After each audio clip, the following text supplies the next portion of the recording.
Warning. Listening to this show may result in increased levels of inspiration, motivation, and innovation. Side effects can include the immediate urge to take massive action to build a better business and life for yourself and others. You've been warned. Welcome to Influencers Radio with your host, Jack Mize. And welcome back to another episode of Influencers Radio. You know, they say one of the toughest jobs in the world is being a mom, and you would get no argument from me on that. But my guest today is shining a light on one job that just might be as tough, if not tougher. And that's to be a daughter or daughter-in-law to a senior parent who is unable to care for themselves. The pressure can be tremendous, both emotionally and financially. Can leave a caregiver overwhelmed, exhausted, and with feelings of guilt because they just don't have enough time to care for their loved one or enough money to get help. And my guest today is Therese Johnson. She's a gerontologist and an educator for the California State Legislature and the California Board of Registered Nurses. She's also a writer and a local TV producer and radio show guest host for Senior Moments on 105.5 FM in Sacramento. And she's also the founder of Senior Care of Sacramento, a placement and resource referral agency for centers. Therese is also the author of the recently released Amazon bestseller, Saving Seniors Savings: Best Kept Secrets on How to Pay for Senior Services. Therese, welcome to Influencers Radio. Hi, Jack. Thank you so much. Such a pleasure to be on iHeart. Well, I tell you, I'm reading your book, and this is something that a lot of people don't think about, but I guess a lot of people are forced to think about it at some point in their lives. And you've really been around this for quite some time. You've spent the last 20 years working in acute care, long-term care, and as administrator for residential care facilities for the elderly. And I want to get into that. But what I want to start off with that really fascinated me and hit me was talking about the caregivers. It seems that the overwhelming feeling of guilt is really at the core of the emotional toll and health risk that they're facing. Is that what you're seeing? Yes, absolutely. And I know firsthand because I've been a caregiver myself, not only in a professional capacity, but also in my personal life. My mother-in-law passed away with dementia, who I helped care for. And also my own mother is going on 8 years suffering with dementia now.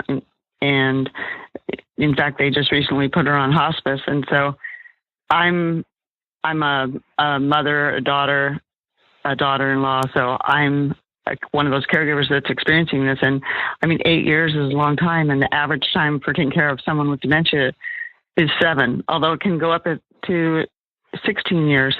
But on average, you can plan on about 7 years. And my mom's pretty much right there in that average. She's going on 8 years, and they just put her on hospice. And we have a large family. There's 8 brothers and sisters, but you'd think there'd be plenty of help. But if you're all spread out and they don't all live in the same place, or if you only have 1 or 2 siblings to help care for someone, it's very demanding. And a lot of my sisters and just like a lot of caregivers and daughters, they're around the age where they're still taking care of their own children. So we call them the sandwich generation. Not only are they still trying to take care of their children, but now they're having to take care of mom and dad, and it leaves very little time to themselves. And so I'm always stressing that it's so important for them to make sure and take care of themselves and get a day off, at least 1 day off, preferably 2, because then they'll start having health problems because of the stress. It's just too much for anybody, and everyone thinks that, oh, no one can do it better than me. And, or you promised your mom or dad that you'd never put them in a facility. And it's just with dementia, especially, it's just not always feasible. I mean, that's a 24/7 job sometimes, and one person can't do 24/7 and have a life of their own. It's just not healthy. So it's a big problem. And that's one thing that you bring up. You talked about the sandwich generation. One of the things that has obviously been happening in society is that a lot of people are waiting later in life to have children, and I guess that's what puts them in the sandwich generation, where they're both taking care of their kids, and then find themselves in the position where their parents may need some of that help too. And I guess is that where it's not even subtle. That's got to be overwhelming. And I want to make sure and bring up that we're not neglecting men in this, but there's some, solid statistics out there as to why we're speaking about daughters and daughter-in-laws. Can you talk about that? Well, yeah, because 95% of caregivers are daughters and daughters-in-laws, but it does, but there are some men that are also sons and daughters, but usually, most the older seniors that need help are generally women because they have a longer life expectancy. So there's more women needing care of. The men usually die younger. And generally speaking, there's more female caregivers. So that's why we address them. But I've met lots and lots of amazing men that are also do caregiving, spouses especially, that are so devoted to their wives. It's just, they're incredible. I mean, I know some amazing men and sons that also are excellent caregivers. But I mean, this affects everybody. It's not just the daughters and daughters-in-laws, because it affects their whole family dynamics. It affects the economy. It affects business.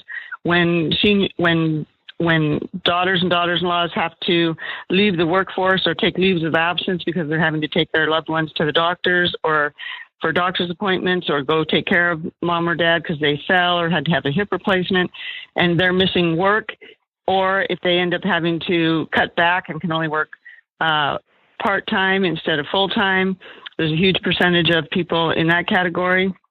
And that's, of course, going to affect the whole family, because that takes away from the income. Most families are two income earners these days. So then the husband is stressed because he's having to, provide more, because the wife is no longer able to provide as much income. And so it affects businesses because their employees are having to call in sick or call off work.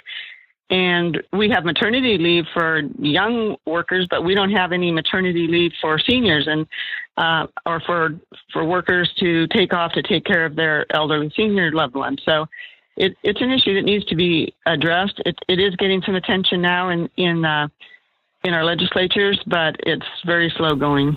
Well, I think it's getting attention. I think thanks in large part to folks like you. I mentioned at the top of the show that that those feelings of guilt and that overwhelm and that stress, it really starts because people don't feel like they have enough time to care for their loved one, or don't have enough money to get help for them.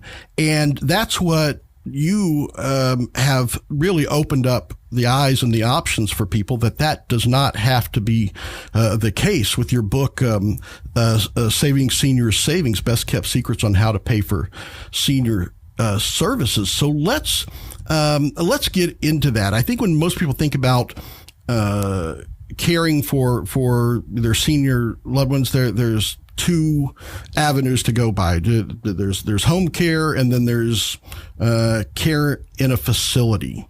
So let's start with that.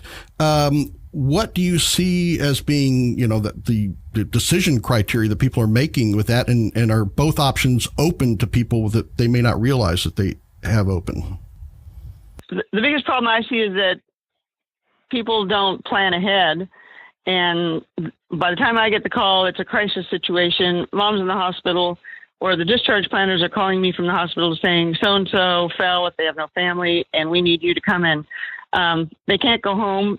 They need care, and can you please find them a place? So, or at least temporarily, so that while they rehab if they broke their hip or they were just recently diagnosed with dementia, and now it's like, oh, what do we do now? Are we going to have to move mom in with us or dad? And so, and then people are it just like hits them like a ton of bricks if you don't plan ahead. And and in this day and age with our bureaucracy, unfortunately, it's somewhat dysfunctional. And so, as everyone knows, even for a younger person to go through government policies and procedures and resources that are out there, it takes time. And if you didn't plan ahead and do it in advance, then it can severely affect the families financially, in addition to all the emotional stress you're having at the moment because a crisis happened. So I wrote the book to educate and encourage people to plan ahead, and also I wanted to dispel some myths that people have regarding thinking that there is no resources or help out there. There's a huge myth out there that it's a term called spend down that I just really do not like. And what does that mean? Well, people think that you have to spend down your money in order to get Medi-Cal or Medicare, Medicaid help to pay for mainly skilled nursing facilities if someone has to go into skilled nursing or to get any kind of health care. And that is just not the case. And I hear that a lot. I hear that a lot from even in my family, people, and it's a contradiction in terms because they say, "Oh, I can't afford that. I have too much money."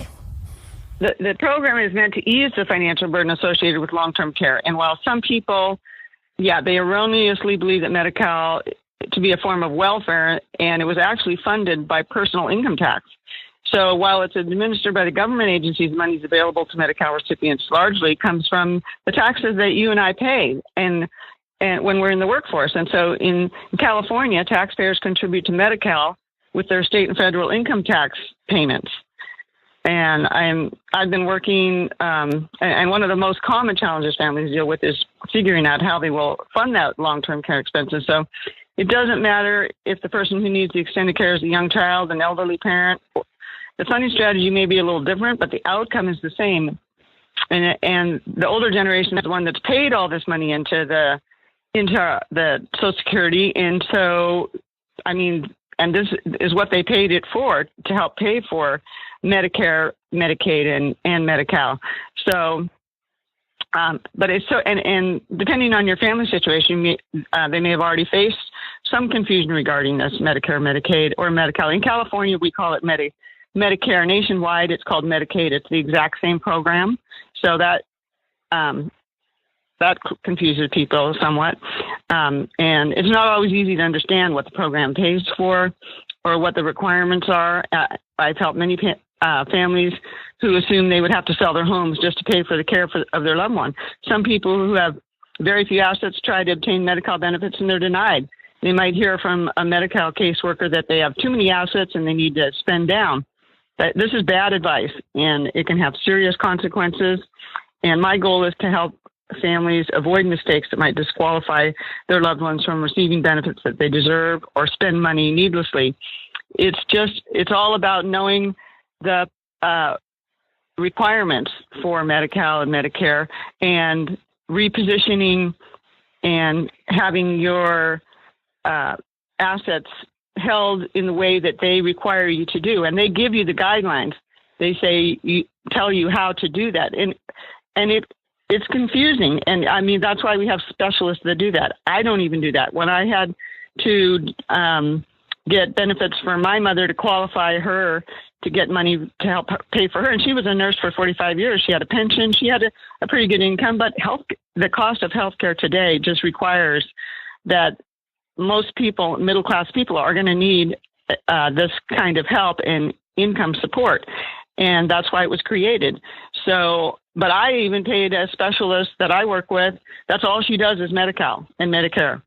And because especially with our healthcare system today, everyone knows, kind of what a disaster is going on with that situation. You have to work with a specialist. And the most average person, if they submit an application, if you don't dot every I and cross every T just right, it's going to be rejected. They just do it automatically. So it saves you a lot of time, energy, money to work with a professional and have them at least review the application before you submit it. And I think that's where a lot of people that's just an insurmountable obstacle that a lot of people feel they face is they just don't know what to do. There's so much, I guess you would call it bureaucracy, or, like you said, things have to be filled out just right.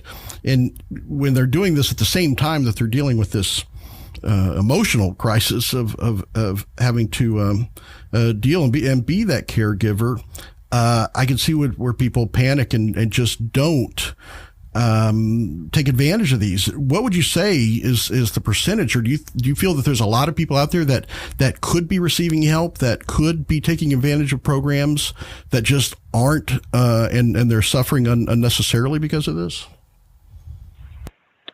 I do. I think that then they're overwhelmed. They just don't have the time and the resources and the wherewithal to look into it and figure it out, because it's too complex. Like I said, I'm a professional and I don't even want to do that, go through the medical process. So that's why it's best to just hire a professional or use an agency like mine, Senior Care of Sacramento. Or I'm a full service geriatric case manager. So, and there's others out there. So if you can find a geriatric case manager, somebody that can create a long-term care plan for you, for your particular situation, that can see exactly what your financial situation is. They can tell you maybe how to deal with your particular assets, or what resources are available to you based on your assets, what categories you are allowed to come under. Certain programs allow you to have so many assets in liquid, but then other assets have to be held in a different form.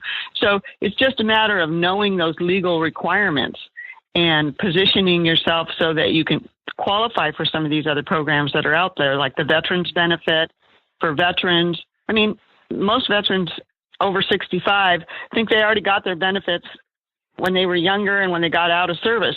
They don't even realize that there's an additional benefit if you're over 60 and 65, in addition to what you're already receiving, unless you're already getting the maximum 100% disability. Most veterans are not deemed 100% disabled, and they go through life and have a life and work and do everything else. But once they hit 65 and retire, there's an additional benefit that they can use for their care. And the Veterans Administration does a very poor job of educating and letting people know about this. Well, that's the thing is there seems to be a lot of programs out there, or that appear to be programs out there, and it seems that it's not a question of when you go to pick one about good, better, best when it comes to picking the right government programs. You feel that there are some that are just dysfunctional and should be avoided altogether. Is there a way to determine that? Well, it's based on my experience, and it depends also where you live.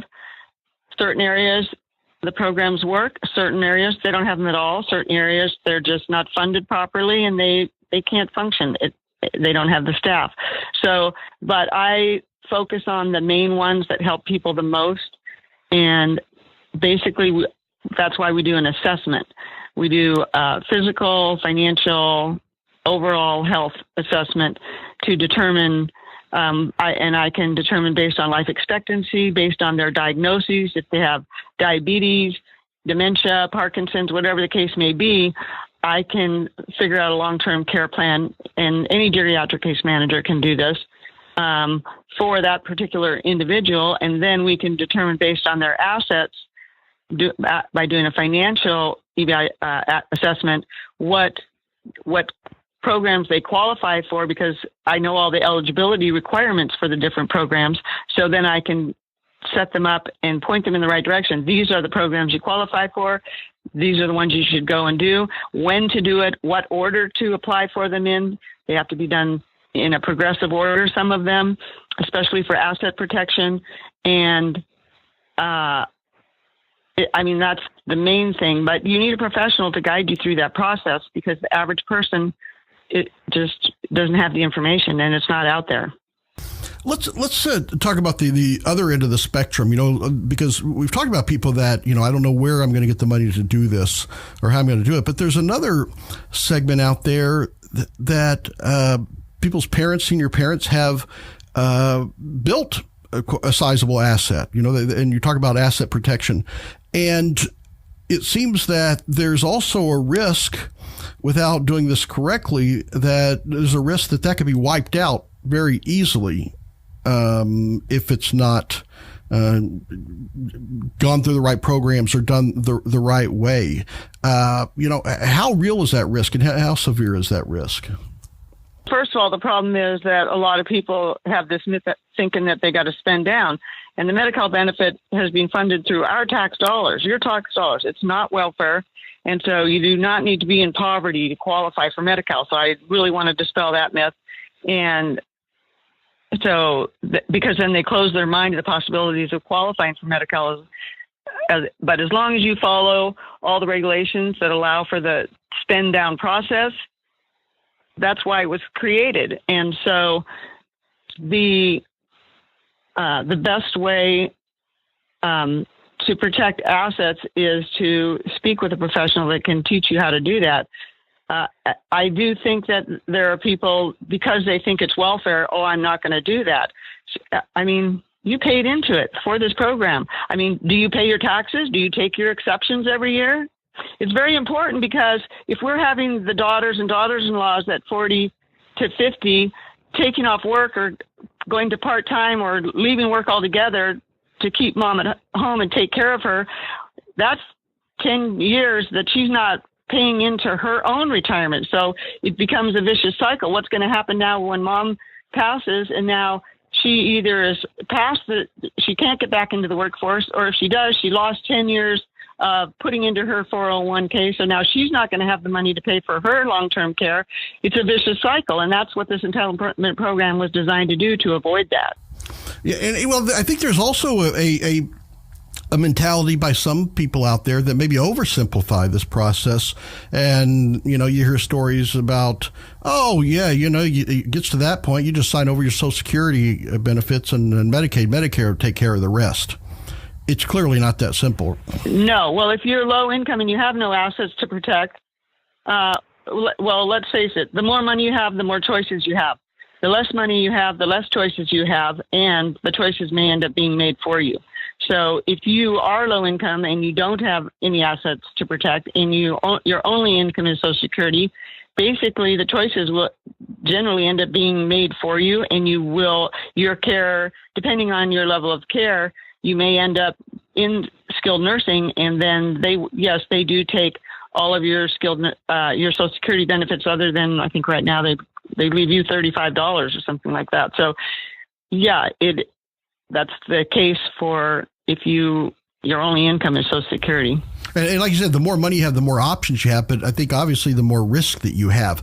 Let's say you do have a parent or someone that you're taking care of that has worked a long time, and they've built up, and they've earned and created that savings for themselves. How would you go about preventing them from losing that savings? Is it something that can you speak for them? What are the mechanics of that? Of if they're not capable of making choices, or when can you step in and help to make those choices? Well, and they're the people that really need the long-term care planning to preserve their assets for their heirs, and that's what we do. We can determine when is the best time to do that based on the overall assessment and evaluation that we do for them. And when to start certain programs, because of our bureaucracy, certain programs are taking 3 to 6 months to qualify for. Certain programs are taking 9 months to a year, some more than a year. So you have to do it in a progression. You apply for this program first, then this one, and you get them started. And you need to plan ahead of time, because if you've already been diagnosed, especially if you've been diagnosed with dementia, you have to start the planning in advance, because if you wait till the last minute and you have to apply for this program, and it's a program that takes 9 months to a year to qualify for, how are you going to pay for it in the meantime? I mean, that's when it starts to get very difficult and stressful for people. But the more assets you have, the more you need to do asset protection. And I guess that's where you step in. You help them navigate through this maze of options and our options / risk, I should say. It's not something people that generally, they don't think about proactively. It seems to be a reactive thing. It's, once something happens.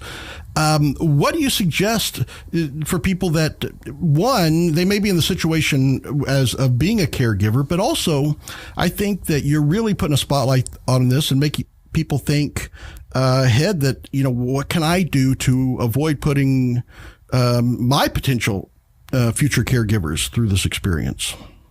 The best way is to create a long-term care plan with a long-term care planning expert, such as myself or a geriatric case manager. The other problem we have is that people put it off because there's myths out there about, especially with our elderly generation, they still remember assisted living and board and care as they have horror stories from when their parents went to one or went to some place for care, and this was back when they were young, and the industry was not licensed and regulated as well as it is now by Department of Health and Social Services, and the healthcare industry has really grown up. And I mean, the assisted livings now are like, some of them are like 5-star hotels. They're beautiful, amazing amenities, socialization and activities. They have entertainment come in. They have happy hours on Fridays. They bring the entertainment to you, and you pick and choose which activities you want to provide. They, have all kinds of events. I mean, hey, I would love to be in a 5-star hotel when I'm 80. I mean, you worked all your life. You saved. The people that did make a lot of money and can afford these places. And there's different income level places too. You may not get as many amenities, but you still can receive excellent care. Our philosophy, and most people want to stay at home as long as possible, and that is understandable. I probably will too. Although I don't know, I kind of like being waited on. I say you saved all, and some people just don't realize that they saved all their life and the time has arrived. They don't realize, the time has arrived. It's time. All that money I've been saving, they've been saving. It's a habit for their whole life, and then they hit 80, and like so many of us, even though our body is 80, we still think like a 30-year-old, and we're still doing the same habits of saving.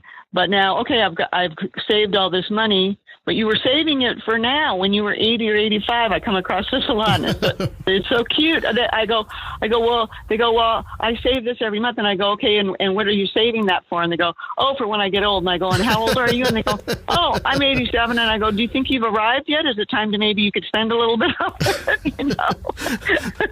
That is, I guess that's nobody wants to face it. It's happened now. So that brings up a good point.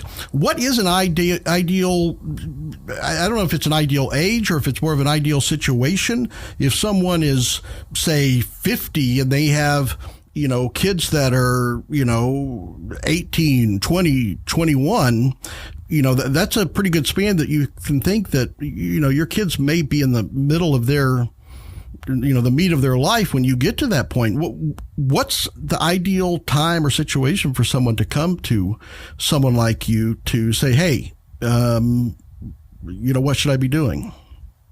Well, ideally, they've when they were younger in their working years, they met with a financial advisor, or their employer has a 401k matching system. And so they've done some retirement planning. Everyone should do that. I recommend when they're young, but then those plans need to be updated regularly throughout your lifetime. And so, and unfortunately, there's a lot of attorneys out there that don't specialize in elder law. I really recommend, as you get older, that you see an elder law attorney who specializes in estate planning. It's a very specific field, and the laws are changing. And so you need to update all your, everyone should have a power of attorney for finances, a power of attorney for healthcare. You never know when a car accident can happen or something can take you down. So you want to have somebody who can speak on your behalf. So everyone should have those documents completed. And no matter how old you are, there was one huge case in the news that everybody heard about quite a bit. And so when something like that happens, if you don't have a power of attorney, you don't want to end up in court and spending money on attorneys fighting, for your loved one. And so it's a kind of a lifelong journey, but it really, if you don't want to wait until you're, 60 and retiring and then decide, maybe 50 or 55, you're getting close to retirement, say, I guess I better make a plan.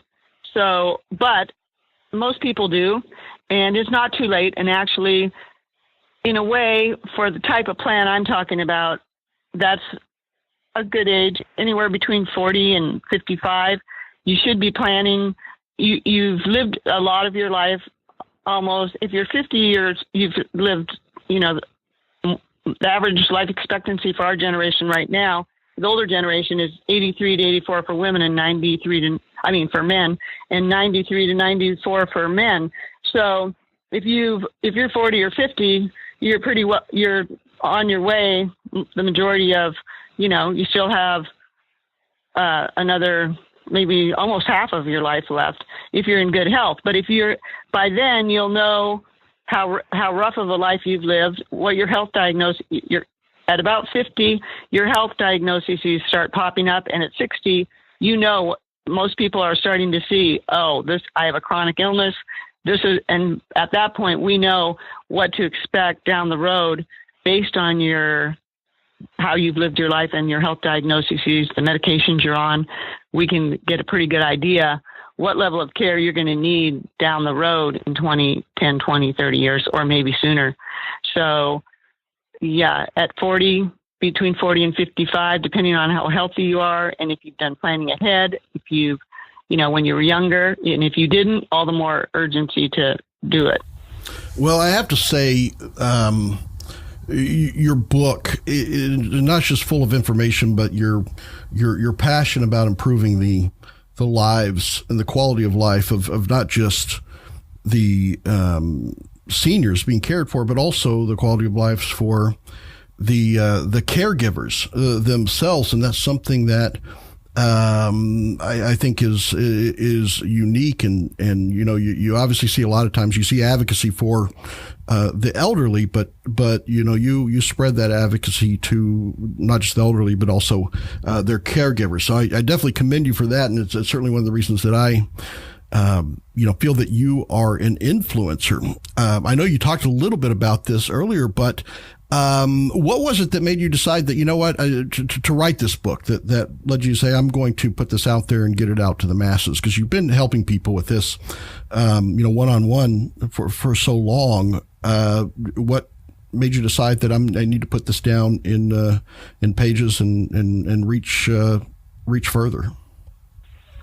Well, because it's such a huge need and there's just not enough education about it, and people just aren't doing it. I get so many calls in crisis situations, and it's so emotionally painful. When you haven't planned, it's so much harder to deal with, and it's so stressful, and then it causes more and more problems. If people would only plan ahead, it can make your life so much smoother and easier. And it's hard to watch people suffering and going through all that emotional pain when they haven't planned ahead. And with my own experience, it's painful enough I have 8 brothers and sisters, and trying to, satisfy all of them. Everybody has their own idea of how my mom should be cared for. I mean, just in my situation alone, and trying to, keep harmony in the family and try to get everybody on the same page. Even just trying to get my mom to do her power of attorney form was excruciating. And she was a nurse for 45 years, and she knew the importance of it. But it was like, she said, I had to keep asking her for 3 years. I go, Mom, you don't want your kids fighting over what your wishes are. We need to know what your wishes are and who you want to be your voice if you, have a stroke and can't speak for yourself. And after 3 years, she finally did it, but then she wasn't talking to me because she was mad at me. She said, well, what is it you want? I go, I just want to know what your wishes are, because I'm the oldest, and I know all my brothers and sisters.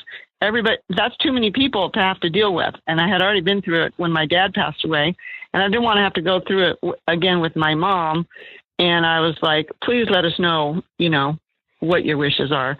And so then a year, she said, well, it was just, she apologized a year later and said, "I'm so sorry." She sent all my brothers and sisters a copy of the power of attorney for healthcare and finances except me. And I'm the professional in the family. Yeah, so I'm like, really? I'm like, thanks a lot.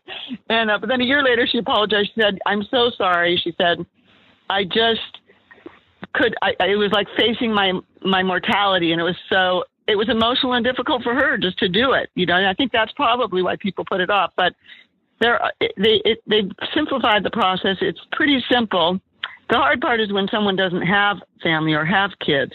And then who are they going to make that? Then they have to have either a really good friend, or some people, they've outlived all their friends and their family. And if they wait that long, and then who's going to make the decision for them? Then we have to set them up with like private fiduciaries or if they have dementia, sometimes they end up having to get a conservator, and it gets a lot more complicated and then more expensive if you have to go to court to get conservatorship. So the sooner you have your parents' plan so that doesn't happen once they get dementia, then you can't even do the planning of the paperwork because then it has to go through a court process.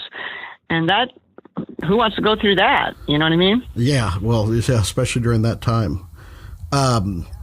Well, I have to say, I think you've definitely opened up a lot of options and opened up a lot of eyes around this topic. How can people find out more about Therese Johnson, follow what you're doing, and also get a copy of your book, Saving Senior Savings? Well, the book is on Amazon, so you can just type in Saving Senior Savings. It became a bestseller right away when I published it, and you can get it in paperback version or Kindle. You can also go to my website, savingsseniorsavings.com, and you can click on right there and buy it. You can, and if anyone needs long-term care planning, you can also call me at 916-877-6904. Or, like I said, the website for the book is savingsseniorsavings.com. All right. Well, Theresa, I got to thank you for coming on and sharing this information and taking the time. It just tremendous information, and you truly are an influencer because you are affecting a lot of people and their families and improving the quality of life. So again, I want to thank you for that as well. And thank you, Jack. I really appreciate it. I'm doing my best to educate as many people as I can to alleviate suffering and make life easier for people. Things are difficult enough as it is these days in this arena, especially with healthcare. Yeah, and it's definitely something that sneaks up on people. So I'm glad that there's someone like you out there that can help them in a stressful and an emotional time when decisions may be difficult to make. Folks, there you have it. Definitely check out Theresa's website, savingsseniorsavings.com. We'll have a link to that on the show post, as well as pick up a copy of her book. Again, grab it on Amazon and Kindle or paperback. It is Saving Seniors Savings, Best Kept Secrets on How to Pay for Senior Services. Until next time on Influencers Radio, remember, you are the only real game changer. You've been listening to Influencers Radio. To get all past shows and updates on future shows, visit influencersradio.com today or follow us on Facebook at facebook.com/influencersradio.